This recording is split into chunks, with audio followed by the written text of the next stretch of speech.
handful of FBI agents aren't the only ones feeling the heat from the watchdog report. The Inspector General also faulted a former DOJ official for sharing some information about the Clinton email probe with her campaign chairman, John Podesta. The IG says former Assistant Attorney General Peter Kadzik demonstrated poor judgment in failing to recognize the appearance of a conflict of interest, as Kadzik tried to get his son a job with the Hillary Clinton campaign. Emailing a Clinton staffer, "Let me know if you or someone else needs a great assistant.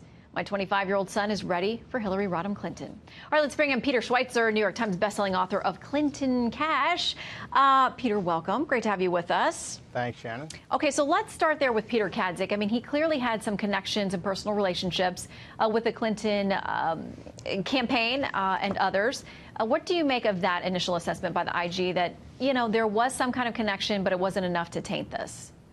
Well, I think it raises the question of why was he interacting the way in which he was, and why was he sharing information with John Podesta? I mean, the IG's report points out that he actually tipped off John Podesta, who was Hillary Clinton's campaign chairman, about the release schedule of the Hillary Clinton emails in 2016. At the same time that, as you pointed out, he's trying to get a job for his 25-year-old son. I mean, it just looks bad. This is the kind of swampish behavior people don't like. And if you say, well, it didn't really break any laws, that's not really the point. This is the Department of Justice. We expect impartiality, and we don't expect them to be sharing information they shouldn't be sharing while at the same time getting favors for family members. And that's clearly what he's trying to do.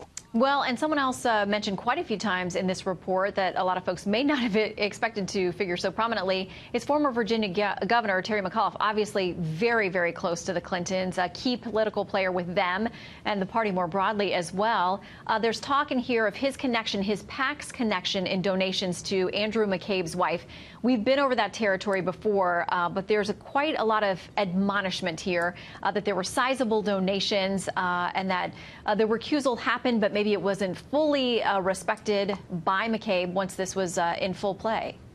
Yeah, that's exactly right. Andrew McCabe was told to recuse himself, to not be involved in the Clinton Foundation investigation, and he was anyway. And look, this is the way the Clintons have operated, you know, for more than 40 years in politics, and that is that they have a network of relationships and friends, and it makes it very difficult as far as a legal standard is there of proving a quid pro quo or some kind of collusion, because oftentimes it's a third party involved in a transaction. So in this particular case, you know, Hillary Clinton is under investigation by the FBI. Hillary Clinton has no connection with Andrew McCabe, but one of Hillary Clinton's close political allies, the governor of Virginia, is sending hundreds of thousands of dollars to the campaign of Andrew McCabe's wife. It's tangled, it's indirect, it's harder to prove, but it still leaves the same kind of stench. And that's really the problem. You know, people will say, Shannon, why is there this obsession with Hillary Clinton and Bill Clinton on all this stuff?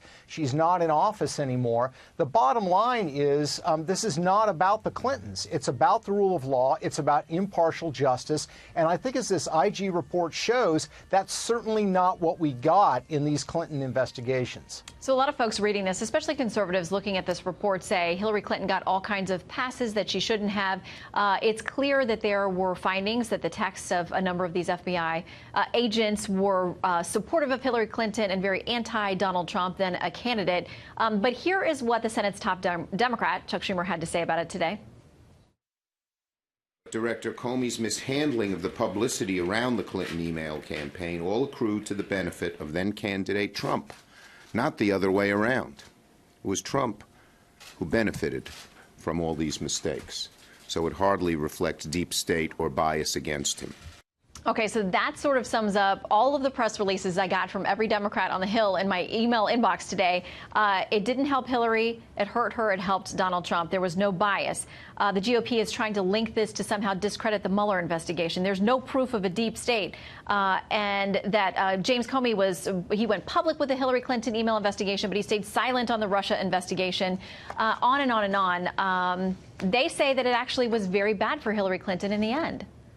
Well, I don't think that's the case, particularly when you look at the investigation at every single turn, whether it was the interview with her, the interview with her colleagues, and the special concessions they were granted, the fact that they didn't subpoena the devices, they simply asked for them. I could go on and on and on. In each one of those cases, the benefit redounded to Hillary Clinton. In the one case in which they argue that it hurt Hillary Clinton, it was the Comey announcement later that they were reopening the investigation. He had to do that because he had told a congressional committee earlier that there were no emails that were out there, and of course that was no longer the case. So he was forced to do that, not out of political calculation, but because he faced the very real possibility of being, accused of lying to Congress. So, it's just laughable to me that they take one incident in a long chain of events and say this one incident proves that there was no bias. You simply can't look at this in any systematic way and come to any other conclusion that Hillary Clinton got favorable treatment, extensive favorable treatment in this investigation. All right. Peter Schweitzer, thank you for joining us tonight. Great to have you.